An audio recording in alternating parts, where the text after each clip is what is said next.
అరే నాన్న నీకు లగ్గమై 4 ఏళ్ళు అవుతుంది. ఇన్ని రోజులు కలిసే పని చేసుకున్నాం, కలిసే వండుకున్నాం, కలిసే తిన్నాం, కలిసే ఉన్నాం. ఇల్లు కూడా పెద్దగా అయింది. చిన్నది పెళ్ళి కూడా అప్పు చేయకుండా చేతివి. ఏమైందే బాబు, ఇప్పుడు గవర్నమెంట్కి చెప్తున్నావు నాకు? ఏం లేదురా, అవ్వకు శాతనే తెలియదురా.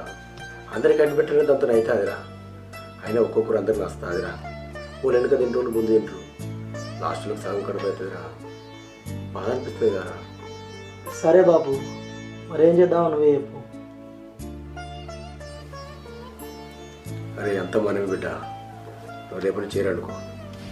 ఏమో నేను ఇరవాడేంటి? ఏం మాట్లాడుతున్నావు బాబు నువ్వు? ఊళ్ళే నలుగురు వెళ్తే ఈ కుటుంబ పరువు పోతుంది. మనిషికో పని చేసుకొని ఆరాంసే బతికినాం మనం.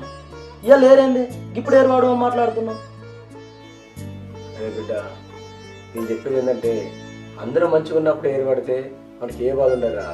ఎవరి బుక్కడ వండుకొని తిట్టయిపోద్ది కదరా. 1000 ఏళ్ళు ఏరు తప్పదురా. సరే ఆలోచించు. సరే బాబు, ఆలోచించుకొని చెప్తాను నేను.